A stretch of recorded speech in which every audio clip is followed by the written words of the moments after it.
bab 4, kesihatan diri dan keluarga. Subtopik 4.2, perasaan. Perasaan ni adalah emosi yang terbit atau lahir daripada jiwa seseorang individu. Emosi seseorang tu dapat digambarkan melalui ekspresi muka dan perlakuannya. Emosi ni ditunjukkan dengan wajah yang ceria, sentiasa tersenyum atau ketawa apabila seorang tu berada dalam keadaan gembira. Kita nampak wajah dia ceria, senyum dia, happy go lucky. Emosi ni juga ditunjukkan dengan wajah yang muram, sedih atau menangis apabila seorang tu berada dalam keadaan sedih. Apabila dia tidak berasa gembira, dia sedih, kita dapat lihat di wajahnya tiada lagi senyuman. Emosi juga dapat dilihat dalam ekspresi lain seperti murung, kecewa, marah, risau, cemas dan terkejut. Okey, remaja merupakan golongan yang kerap berhadapan dengan masalah emosi.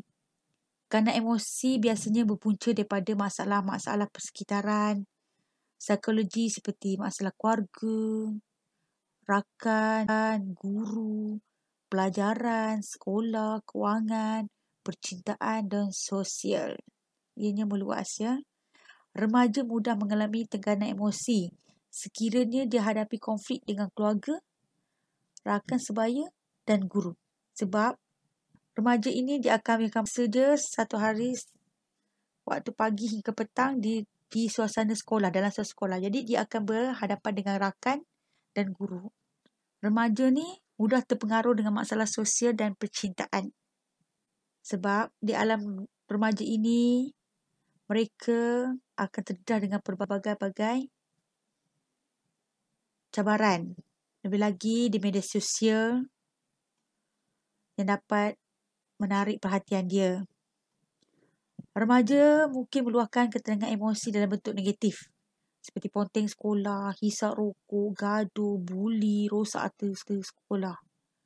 So, apabila emosi dia pemberontakan, dia akan melepaskannya dalam bentuk negatif. Remaja juga akan terlibat dalam kerja sosial seperti nagih dadah, seks bebas, gangsterism, peras ugup, curi, merogol dan membunuh. Memahami perasaan. Kita perlu memahami perasaan terlebih dahulu sekiranya ingin membantu orang lain menangani masalah emosi. Kita mesti faham dulu perasaan terlebih dahulu kalau kita nak bantu seseorang yang ada masalah emosi ni. Kita perlu tahu cara untuk menangani masalah tekanan emosi ini. Okay.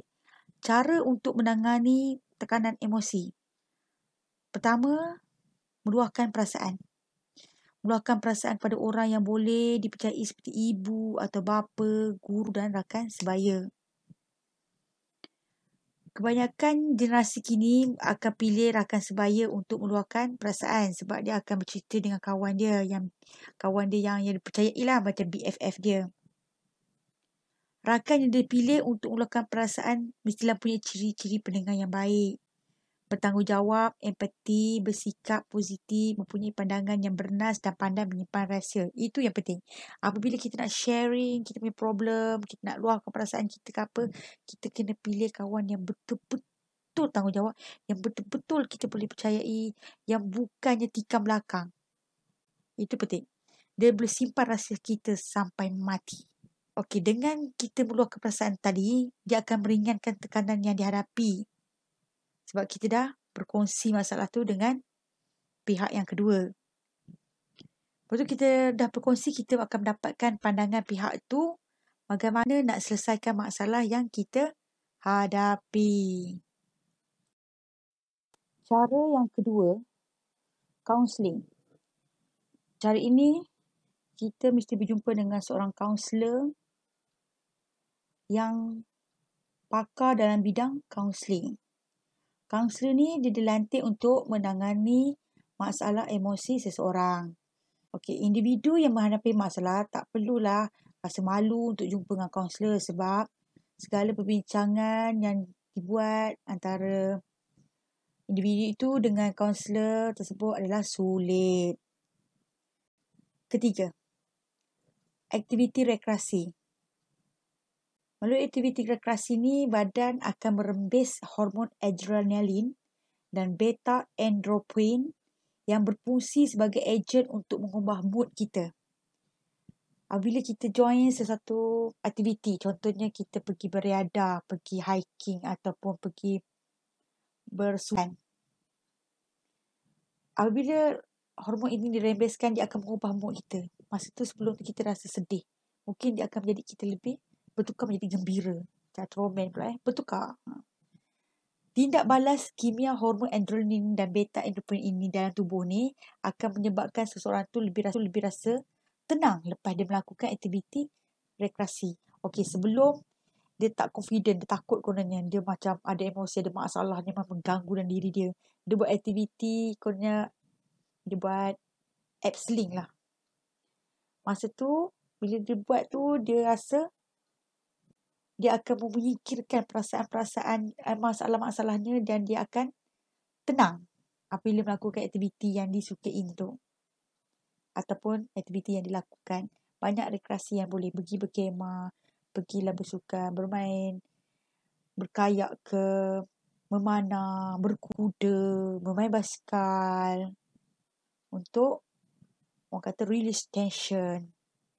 Selain tu, ada juga cara lain. Cara yang begitu popular. Window shopping. I stress saja. Jom kita pergi buat aktiviti sikit, berjalan. Tapi itu tak banyak mengeluarkan hormon sebab kita tidak melakukan aktiviti yang fizikal yang kuat. Keempat, rawatan pakar. Individu yang mengalami tengatan emosi yang kronik ni, dia perlu dapat rawatan pakar psikiatrik. Ini penting. Bila orang ni ada masalah, dia tak nak jumpa dengan pakar psikiatrik. Dia takut, dia malu. Jumpa pakar psikiatrik, tu kata aku gila. Tidak. Pakar psikiatrik ni dapat mengesah punca tekanan dan rawat individu yang dengan efektif. Sebab pakar psikiatrik dia akan, dia tengok kita punya, dia tahu, dia kaji dah. Okey, awak ni contohnya, awak ni ada depression, kemurungan. Jadi awak perlu cini-cini, dia bagi saya ubat, ambil ubat tu. Kita pun boleh cerita kat pakar psikiatrik masalah kita ni. Dia banyak cara untuk membantu kita menghadapi tekanan ini. Jangan malu. Biarlah orang kata dia tu ada rawatan dengan psikiatrik, jangan kawan. Tak boleh macam tu. Kita jangan pandang rendah pada mereka yang ada rawatan pakar psikiatrik ni. Rumusan pada tajuk ini. Cara-cara untuk mengatasi tekanan emosi tadi. Pertama, meluahkan perasaan. Meluahkan kepada orang yang boleh percayai. Remaja ni dia suka pilih kawan sebaya untuk meluahkan perasaan. Untuk meringankan tekanan yang dihadapinya. Kaunseling. Kaunselor adalah orang yang pakar dalam bidang kaunseling. Individu yang menghadapi masalah tak perlu malu untuk jumpa dengan kaunselor. Aktiviti rekreasi. Masa kita melakukan aktiviti rekreasi ini, badan akan merembes hormon adrenalin dan beta endorphin yang berfungsi sebagai ejen untuk mengubah mood kita. Daripada mood kita yang celaru tu, dia akan mengubah mood kita. Okay, dan akhir sekali rawatan pakar. Rawatan pakar ni, kita berjumpa dengan pakar psikiatrik untuk mengesan punca tekanan dan merawat individu.